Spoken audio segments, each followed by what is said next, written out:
అల్లు అర్జున్ ఆ మధ్య ఆగస్టు 15 సందర్భంగా ఒక మెసేజ్తో చిన్న వీడియో తీశారు. సుకుమార్ దర్శకత్వంలో బన్నీ ఇష్టపడి చేసిన ఐ యామ్ ది చేంజ్ అనే షార్ట్ ఫిల్మ్కి మంచి పేరు వచ్చింది.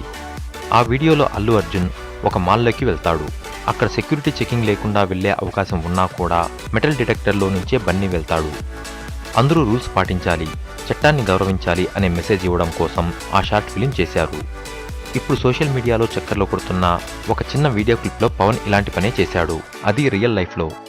ఉద్దానంలో కిడ్నీ బాధితులతో మాట్లాడి వైజాగ్ ఎయిర్పోర్ట్ నుంచి హైదరాబాద్ తిరిగి వస్తున్న పవన్ విమానాశ్రయంలో సెక్యూరిటీ చెక్ కోసం మెటల్ డిటెక్టర్ గుండా వెళ్లడం, సెక్యూరిటీ సిబ్బంది పవన్ను తడిమి చెక్ చేయడం ఈ వీడియోలో రికార్డ్ అయ్యింది. వీఐపీలు కావాలనుకుంటే స్వదేశంలో చేసే విమాన ప్రయాణాల్లో ఈ చెక్ నుంచి మినహాయింపు తెచ్చుకోవచ్చు. పవన్ కళ్యాణ్ కూడా కావాలంటే ఈ మినహాయింపు ఈజీగా వస్తుంది. కానీ చట్టం ముందు అందరూ సమానమే అని నమ్మే పవన్ కళ్యాణ్ ఇలాంటి మినహాయింపు కోసం ప్రయత్నించలేదని తెలుస్తోంది.